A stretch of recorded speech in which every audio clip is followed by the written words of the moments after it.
Hello friends, कैसे हैं आप सभी। स्वागत है आपका हमारे YouTube channel Anshika classes Patna में। फ्रेंड्स, आज पढ़ेंगे प्राचीन भारत का इतिहास, जो कि भारत का इतिहास का एक हिस्सा है।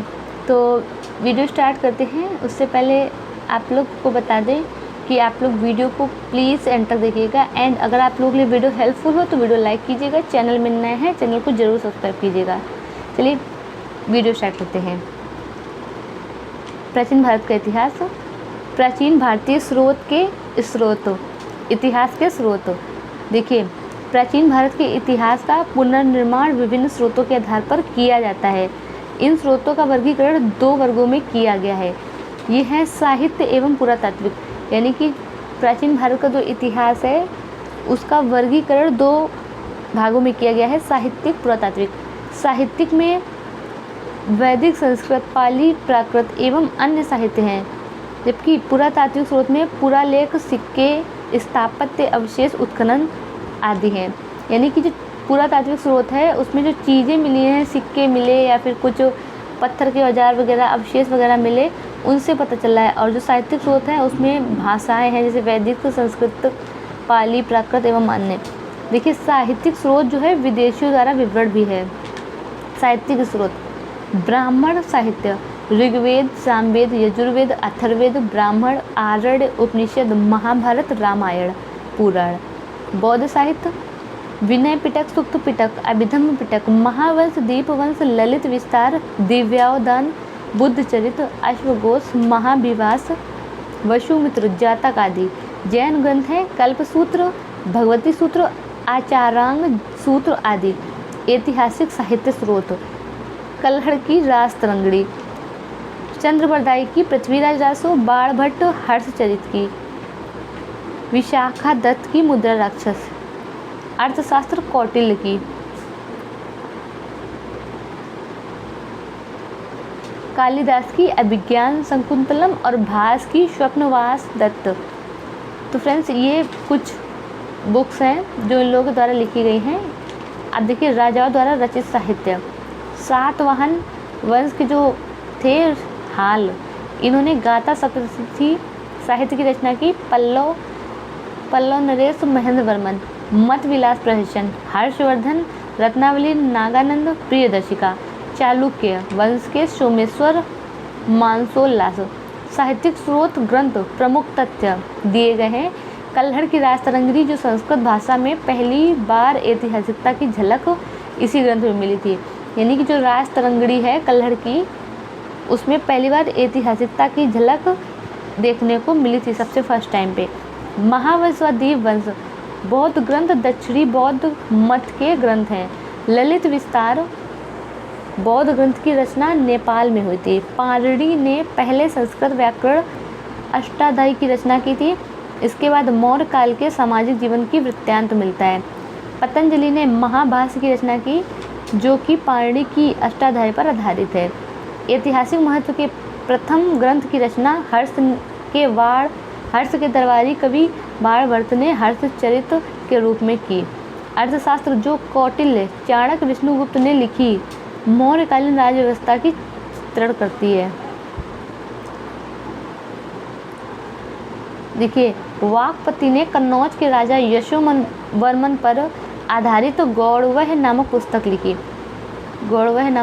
लिखी है। राजा यशोवर्मन ने, वाकपति के कन्नौज के राजा हैं जो। विभिन्न राजाओं के जीवन पर आधारित कुछ अन्य रचनाएं हैं।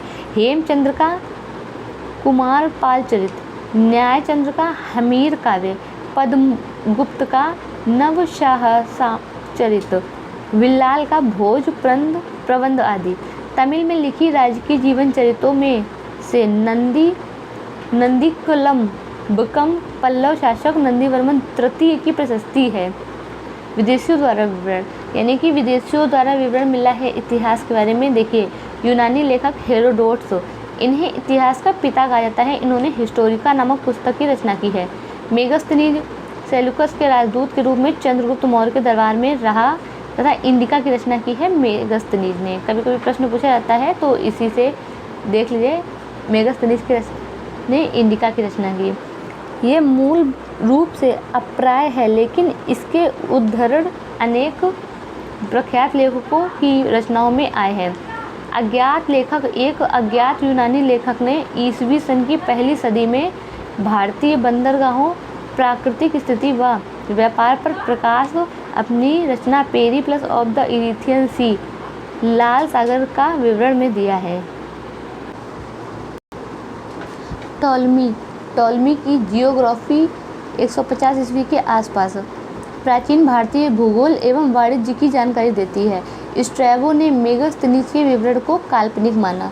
अब रोमन लेखक प्लिनी की नेचुरलिस हिस्टोरिका भारत और इटली के बीच होने वाले व्यापारिक संबंधों की जानकारी देता है। चीनी विवरण, चीनी पर्यटन भारत में बौद्ध धर्म के अध्ययन तथा बौद्ध तीर्थों का दर्शन करने आए थे। फाहियान, यह चंद्रगुप्त द्वितीय गुप्त शासक हैं जो के शासनकाल में भारत आया 5वीं सदी के प्रारंभ में। उसने फुकोकी की रचना की, यानी फाहियान ने फुकोकी की रचना की, जिससे गुप्त काल में भारत के सामाजिक, आर्थिक व धार्मिक स्थिति पर प्रकाश डाला।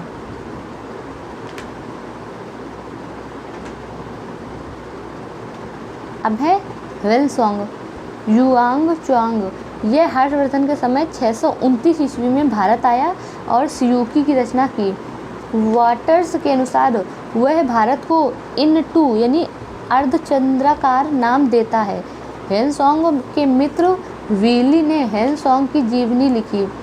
इसने हर्षकालीन राजनीति के साथ साथ धर्म, रीति रिवाज एवं समाज का वर्णन किया। इसमें 138 देशों का विवरण मिलता है, यानी कि जो इनकी है बुक उसमें 138 देशों का विवरण मिलता है। इशिंग, यह 7वीं शताब्दी में भारत आया और नालंदा एवं विक्रमशिला विश्वविद्यालयों का वर्णन किया था इशिंग ने। अब अरबी लेखक है सुलेमान। वह 9वीं शताब्दी में भारत आया तथा पाल एवं प्रतिहार शासकों के बारे में लिखा। अलबरूनी महमूद गजनवी का समकालीन था। इन्होंने तहकीक-ए-हिंद यानी किताब उल हिंद की रचना की, जिसमें भारत के निवासियों की दशा का वर्णन किया। इन लेखकों के अतिरिक्त तिब्बती बौद्ध लेखक तारानाथ 12वीं शताब्दी के ग्रंथों कंग्यूर तथा तंग्यूर से भी भारतीय इतिहास की कुछ जानकारी प्राप्त होती है। अब देखिए पुरातात्विक स्रोत। पुरातात्विक स्रोत में अभिलेख, सिक्के, मुहर, स्मारक मूर्तियाँ, चित्रकला, भौतिक अवशेष, मृतभांड, आभूषण आदि आते हैं। सर अलेक्जेंडर कनिंघम को भारतीय पुरातत्व का पितामह कहा जाता है। शब्दावलियाँ दी गई हैं। अभिलेख, जो लेख मुहर, प्रस्तर, स्तंभों, स्तूपों, चट्टानों और ताम्र पत्रों पर मिलते हैं, उन्हें अभिलेख कहते हैं। अब एपिग्राफी, अभिलेखों के अध्ययन को पुरालेखा शास्त्र एपिग्राफी कहते हैं, यानी अभिलेखों के अध्ययन को एपिग्राफी बोलते हैं। पेलियोग्राफी, अभिलेख तथा दूसरे प्राचीन दस्तावेजों की प्राचीन तिथि के अध्ययन को पुरालिपि शास्त्र पेलिग्राफी कहते हैं।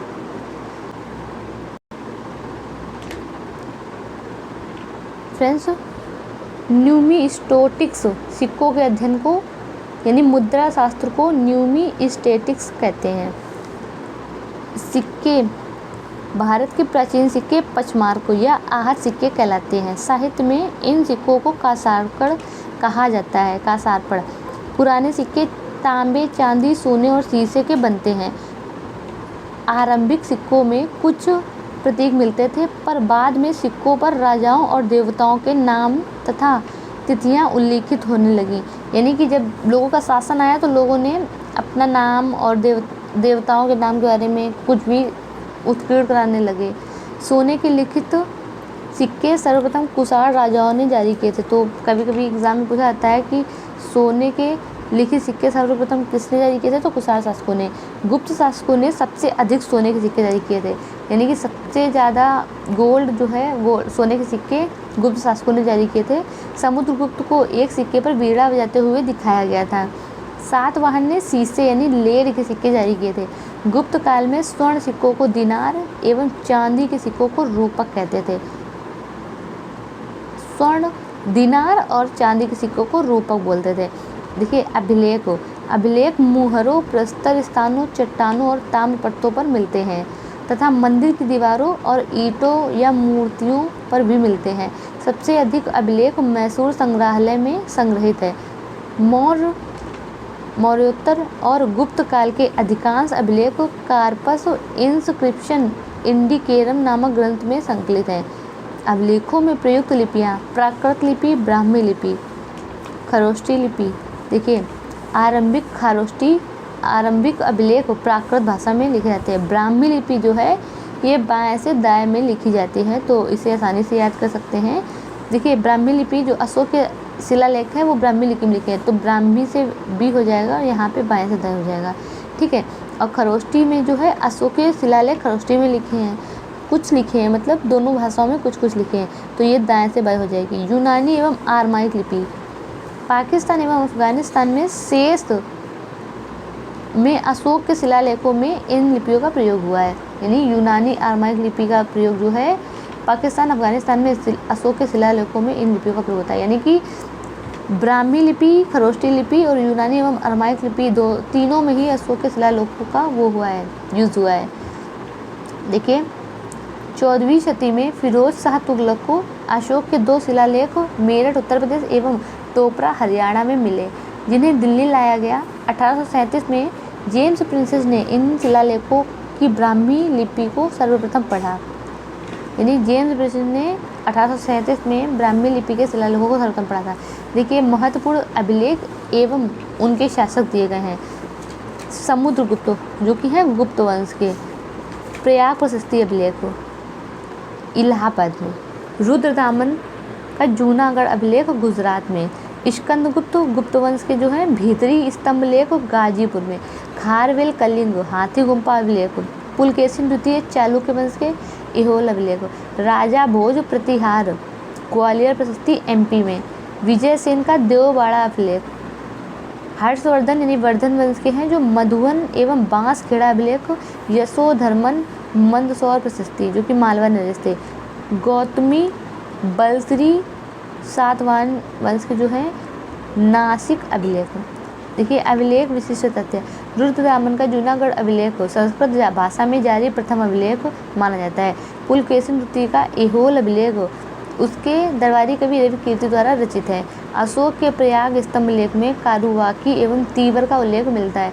समुद्रगुप्त के प्रयाग प्रशस्ति की रचना इसके सहायक विग्रह हरिश्चंद्र ने की थी। फ्रेंड्स अभी ये कंप्लीट हो गया है, मतलब टोटल कंप्लीट नहीं हुआ है, थोड़ा बाकी है जो मैं कल कंप्लीट कराऊंगी, जिसमें विदेशी अभिलेख और महत्वपूर्ण लेखक एवं उनकी रचनाएं हैं। तो आप लोग इस वीडियो को ध्यानपूर्वक पढ़िएगा एंड वीडियो लाइक कीजिएगा। चैनल में नए हैं चैनल को जरूर सब्सक्राइब कीजिएगा। आपसे मिलेंगे ऐसे ही एक नेक्स्ट वीडियो में, तब तक के लिए जय हिंद।